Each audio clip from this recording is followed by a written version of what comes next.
दर्शक बंधु नमस्कार। मो ना सुधीर कुमार। मो यूट्यूब चैनल को स्वागतम करछि।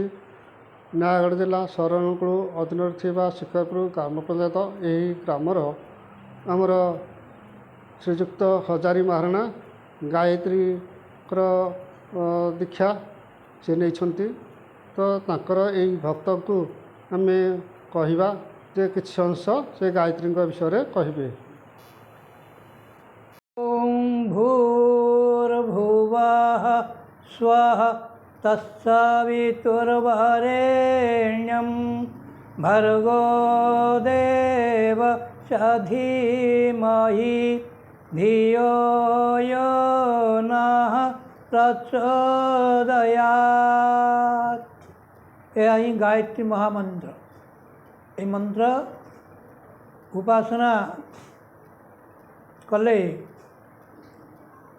साधक अंतकरण मध्य एक सूक्ष्म विद्युत स्रोत उत्पन्न हुए।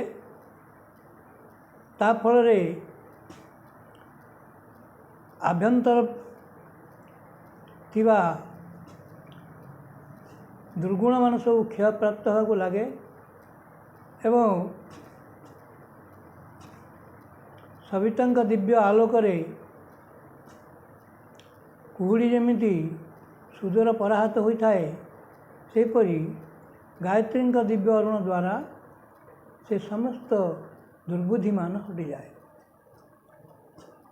आओ मन को नियंत्रित व्यवस्थित करिवार गायत्री मंत्र अद्वितीय। यह द्वारा तार समस्त विचार दुर्विचार सबू नष्ट हो जाए एवं तार सद्विचार जागृत हुए। ता फल ता भीतर थिबा असत संकल्प सबू क्षय प्राप्त होगा लगे एवं तार सुख शांति फेरी आसे आउ सी एक दिव्य आत्मा परिणत हो जाए। तेणु गायत्री महामंत्र को जुगे जुगे समस्त ऋषि देवता ब्राह्मण आपको उपासना करछंती। तेणु गायत्री महामंत्र को परम पूज्य गुरुदेव घरे घरे ये मंत्र को जप करने को निर्देश देछंती। आओ रामकृष्ण परमहंस से मध्य कहते से कौन सी लंबा साधना करिया दरकार नहीं। ये क्षुद्र गायत्री महामंत्र को उपासना कर द्वारा उपासना करिया द्वारा आओ अनेक सिद्धि प्राप्त हुए। तापरे ये मंत्र थरे उच्चारण कले एतरे 1,10,000 थर कंपन सृष्टि हुए एवं ता फल आमर समस्त दुर्गुण सबू हटि जाए। आ मंत्र उपासना कर द्वारा मनुष्य निष्पाप होता है।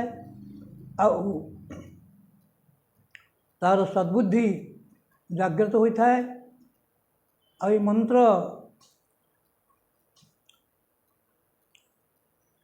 उपासना करने द्वारा लोक निरोग रही है। तेणु गुरुदेव कहते जे ये मंत्र को समस्ते उपासना करंतु यार लाभ समस्ते उठातु। तेणु समस्त को ये मंत्र कौन हम ना आमर संसार परिवर्तन हो। तेणु निजे तो बदल निजे बदल संगे संगे संसार समस्त को बदलने को पड़ो। आज लोक मान जो सब प्रकार युद्ध उन्मुख होता लोक मैंने राष्ट्र माने सब नरसंहार करने को सब लगी यार मूल कारण हूँ दुर्बुद्धि। तेणु से दुर्बुद्धि हटई सुबुद्धि स्थापन करने गायत्री महामंत्र जप करने को पड़ो। जड़े दार्शनिक कहते यही महामंत्र को यदि 1 कोटी साधक एक समय 1 लक्ष जप करती तेबे आकाश रे पड़ुवा परमाणु बोमा को मध्य ଅଟକାଇ ଦେଇପାରନ୍ତି। ଏ ମନ୍ତ୍ରର ଅସୀମ ଶକ୍ତି ରହିଛି। ତେଣୁ ଏ ମନ୍ତ୍ର ସମସ୍ତେ ଜପ କରନ୍ତୁ।